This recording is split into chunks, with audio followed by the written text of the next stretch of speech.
All right, so the distance formula, the objective for this video is I can use the distance formula to find the distance between 2 points.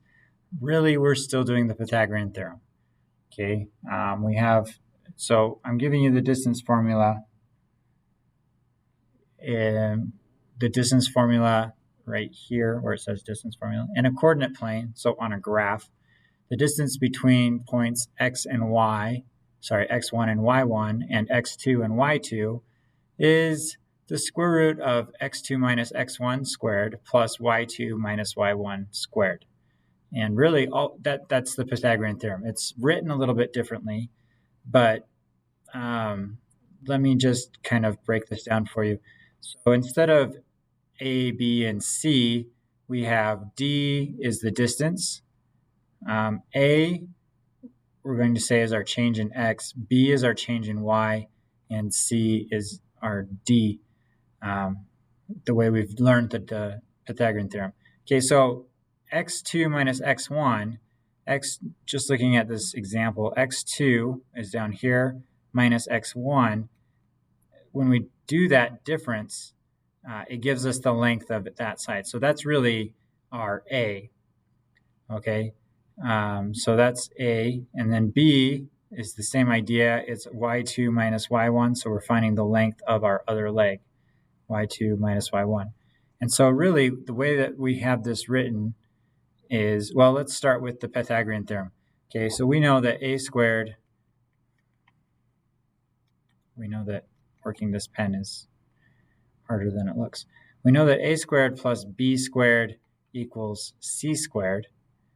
And then another way to write this is if we take the square root of both sides, we get c is equal to the square root of a squared plus b squared.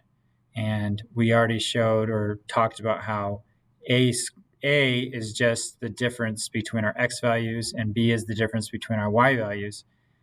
So we could rewrite this as c equals the square root of the difference in our x values squared plus the difference in our y values squared. Okay, so really we're just using a modified version of the Pythagorean theorem, and we're calling it the distance formula. But we can plug things into the distance formula, and we're going to rename C. We renamed it D. So using this example, Francesca wants to find the distance between her house on one side of a lake. That's what that blue blob is.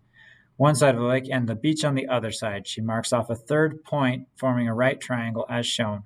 The distance in the diagram are measured in meters. Okay, so she wants to know if she were to take a boat across the lake, how far would she have to travel versus the distance from her house to the corner and then up.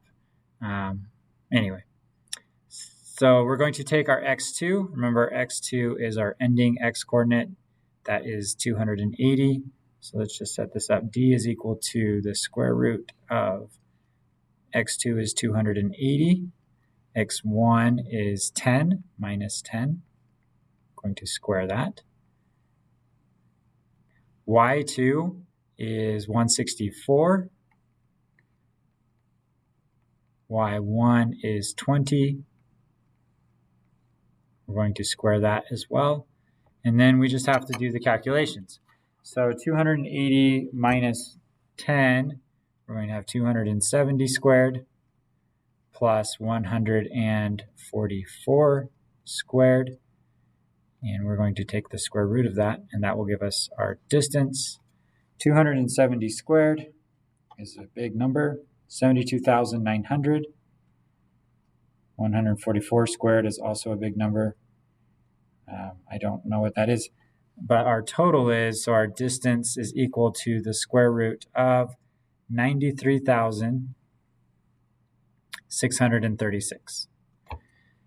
Okay, and so then we take the square root of that, and it is 306. Looks like meters. So the distance is 306 meters, 306 meters across. right? So that's a good distance, about 900 feet. All right.